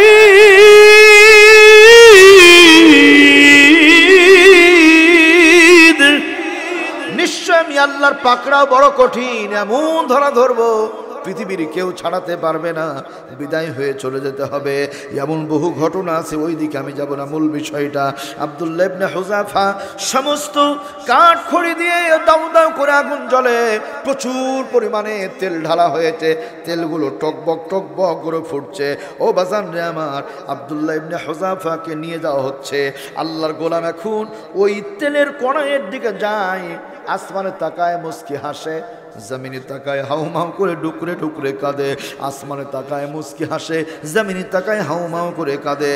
রোমের সম্রাট বলে, স্টপ, দাঁড়াও, একে পুড়িয়ে মারা যাবে না, দুর্ঘটনা আছে মনে হয়। আল্লাহু আকবার বলেন। কয়দিন আগেও তো আমরা দেখেছি আল্লাহর মাহবুব বান্দা আলেম ওলামাদেরকে যাদের ফাঁসির রায় হয়েছে, ফাঁসির মঞ্চে নিয়ে যাওয়া হচ্ছে। চলে গেছে জেলখানার যে ইমাম সাহেব, বলছে, হুজুর আমরা কালেমা পড়াতে আসছি। তো বলছে, কালেমা পড়াবেন? বলে, হ্যাঁ। ওই কালেমা আমি বুঝার কারণে ফাঁসির কাছে যাই, আর ওই কালেমা পড়িয়ে পড়িয়ে আপনি ইমামতি করে খান। তোমার দাওয়াত আমার দাওয়াত, নেই দাওয়াতে মিল, তোমার কিতাব আমার কিতাব, নেই আবার অমিল। ঠিক না? ঠিক বলেন। তোমার দাওয়াত আমার দাওয়াত নেই দাওয়াতে মিল, তোমার কিতাব আমার কিতাব নেই আবার অমিল। তোমার দোলা তোমার দাওয়াত মাংস পোলাও প্লেট ভরা ভাত, আমার দাওয়াত জেলখানাতে দুর্বিষহ রাত। ঠিক না ঠিক বলেন? বাংলাদেশে কেউ কোরআনের দাওয়াত দিয়ে জেলখানায় যায়, আবার কেউ এই কোরআনেরই দাওয়াত দিয়ে গুছি মাছের মতো হজ করতেও যায়।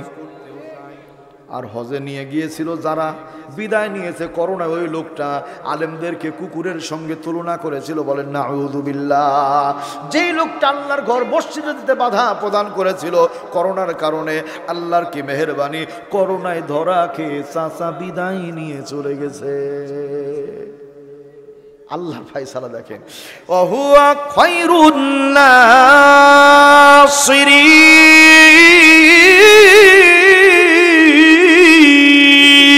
নাসিরিন, আমি আল্লাহ উত্তম সাহায্যকারী। এই জন্য আমরা সাহায্য চাইবো কার কাছে? ওগো রব্বুল আলামিন, বাংলাদেশ 56,000 বর্গমাইল, 17 থেকে 18 কোটি মানুষ এইখানে, মুসলমানের সংখ্যায় বেশি। আল্লাহ আমরা দোয়া করি, আমাদের মনও চায় সারা দুনিয়াটাকে তুমি মুসলিম দুনিয়া বানিয়ে দাও। বলেন আমিন। একান্ত আপনজনেরা আমার, এই দাঁড়াও, একে তেলে পুরানো যাবে না। সম্রাট বলছে জাহাপানা দাঁড়িয়ে গেলাম, তাহলে কি করবেন? বলছে ওকে আমার কাছে নিয়ে এসো, ওকে দুই একটা প্রশ্ন করি, এরপরে দেখা যাক কি করা যায়। কি ব্যাপার আব্দুল্লাহ ইবনে হুযাফা? আসমানে তাকিয়ে হাসো, জমিনে তাকিয়ে কাঁদো। বলছে বলা যাবে না। বলে না, বলতেই হবে। কেন বলবে না?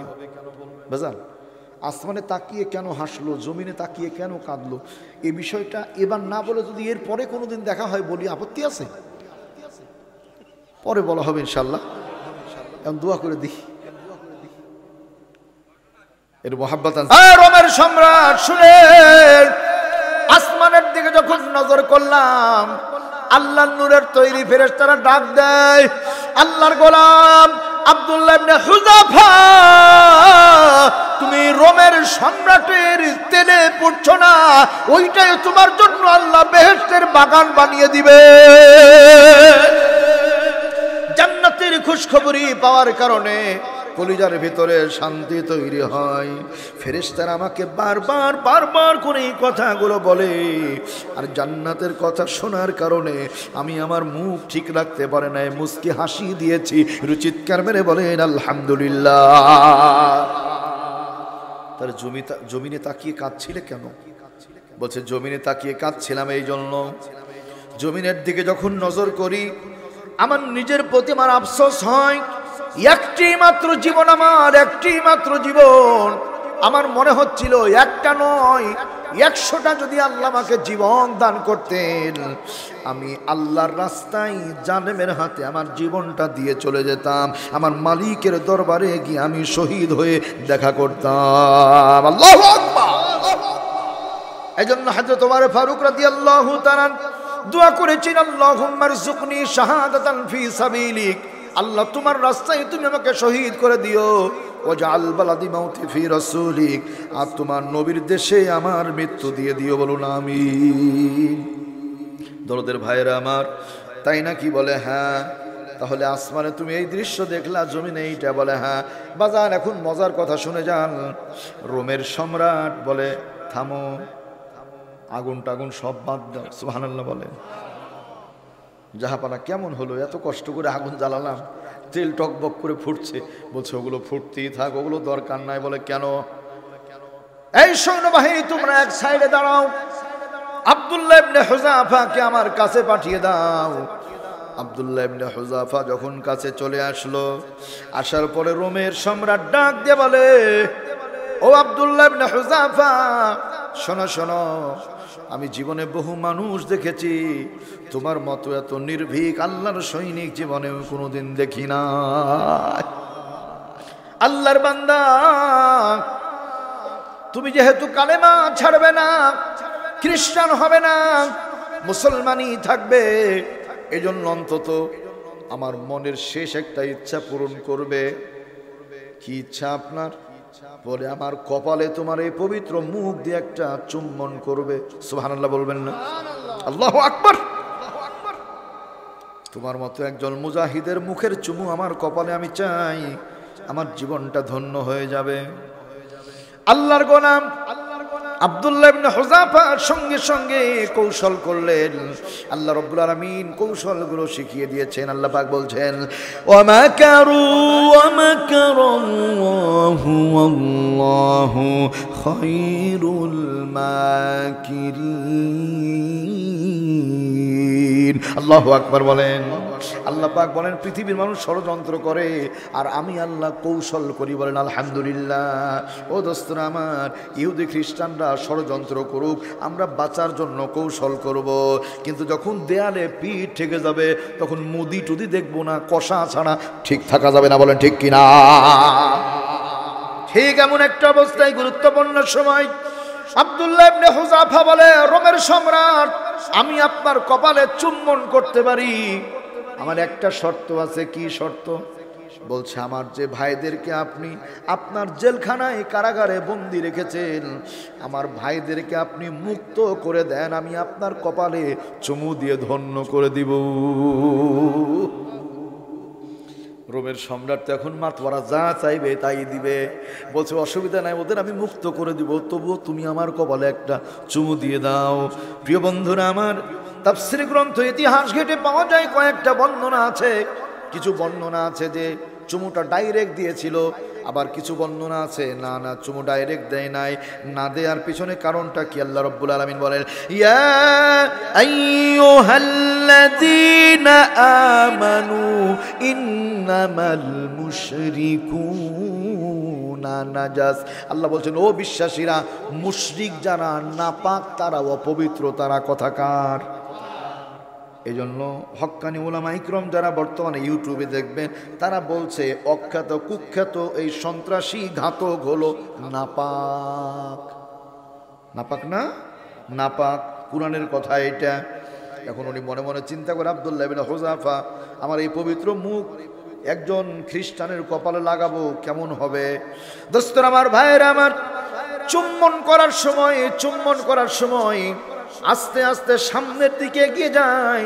আমার হাতের দিকে তাকান, সামনের দিকে এগিয়ে যায়, কাছে যেতে যেতে এই যে জামার এই জায়গাটা, আব্দুল্লাহ ইবনে হুযাফা তার হাতের জামার এই জায়গাটা রোমের সম্রাটের কপালে এরকম করে দিয়ে ওই জামার উপরে চুম্বন করলো। সমস্ত সৈন্যবাহিনী মুক্ত হয়ে গেল। চিৎকার মেরে বলেন মারহাবা, নারে তাকবীর। তাহলে মুসলমান যারা তারা কৌশল করে, তবুও চুমা ওইখানে দিব না, আলহামদুলিল্লাহ বলেন। দরদার ভাইয়েরা আমার, চুম্বন করার সঙ্গে সঙ্গে সমস্ত সৈন্যবাহিনীকে মুক্ত করে দেওয়া হলো। আর আব্দুল্লাহ ইবনে হুযাফা জানিয়ে দিল, মুসলমান জান দিতে রাজি, পরিবারকে বিধবা করতে রাজি, সন্তানগুলোকে এতিম করতে রাজি, তবু আল্লাহর গোলামি ছাড়তে রাজি নয়। ওয়াকাদা রাব্বুকা আল্লা তা'বুদু ইল্লা ইয়্যা।